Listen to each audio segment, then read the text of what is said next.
Mpenzi mtazamaji wa Bongo 1 Media, karibu tena katika YouTube channel yetu, tukizidi kukuangazia taarifa na habari mbalimbali ambazo zinajiri ndani lakini pia na nje ya Tanzania. Moja ya taarifa kubwa zaidi ambayo na kuangazia siku ya leo ni klabu ya Yanga Sports Club rasmi siku ya jana wamemtangaza kocha mpya ambaye atanoa kikosi hicho katika msimu wa 2026-2027, kocha kutoka katika taifa la Afrika ya Kusini, kocha anayefahamika kwa jina la Mankuba Mungith.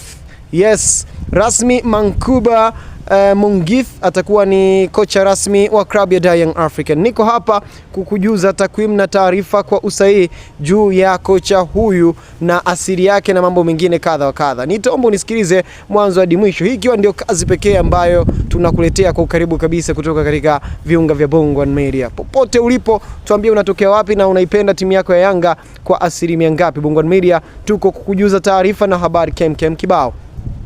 Kocha Mankuba Brilliant Felment Mungithi ni raia wa Afrika ya Kusini aliyezaliwa tarehe 25 Aprili 1971 huko Umzekulu kwa Zulu Natal. Anajulikana kwa kuwa mmoja wa makocha wenye uzoefu mkubwa katika soka la Afrika ya Kusini. Baadhi ya taarifa muhimu za kocha huyu: aliwahi kuinoa Golden Arrows lakini pia Amazulu Chipa United na Mamelodi Sundowns.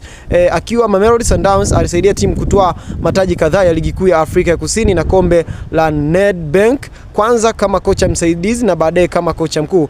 Baada ya kuondoka Golden Arrows, aliripotiwa kutangazwa kujiunga na Yanga Sports Club kama kocha mkuu kuelekea msimu wa 2026-27. Anajulikana kwa mfumo wa kucheza kwa kushambulia, mara nyingi akitumia mfumo wa 4-3-3. Kusisitiza umiliki wa mpira, nidhamu ya kiufundi na maendeleo ya wachezaji. Hiyo ni sehemu ya wasifu mfupi wa kocha mpya wa klabu ya Young African. Anaitwa Mankuba Brilliant Felment Mungithi ambaye ni raia wa Afrika ya Kusini. Hiyo ni moja ya taarifa kubwa zaidi ambayo Bongo 1 Media tumekusogezea karibu kabisa ili uendelee kuhabarika na kupata taarifa mbalimbali. Yanga Sports Club wanaendelea kufanya makubwa zaidi wakiwa wanaimarisha kikosi chao, lakini pia na benchi la ufundi kuelekea katika msimu mpya ambao wanaenda kufanya mageuzi makubwa kunako michuano mbalimbali ikiwemo ya kimataifa lakini pia na ligi za ndani. Yes, Yanga wamejipanga zaidi na wakiwa wameanza na kocha. Hapa kinachosubiriwa ni usajili wa wachezaji mbalimbali wa ndani na nje ya Tanzania. Kama unaipenda Bongo 1 Media, tuambie unaipenda kwa asilimia ngapi, lakini pia tuambie kama unaipenda klabu yako ya Young African au klabu ya Simba unaipenda kwa asilimia ngapi, na unafuatia Bongo 1 Media ukiwa unapatikana maeneo gani. Kwanza, kama ndo kwa mara ya kwanza kabisa unatembelea YouTube channel yetu, hakikisha umesubscribe ili kwanza kupata taarifa na updates mbalimbali ambazo zinajiri ndani na nje ya Tanzania. See you next time, bye bye.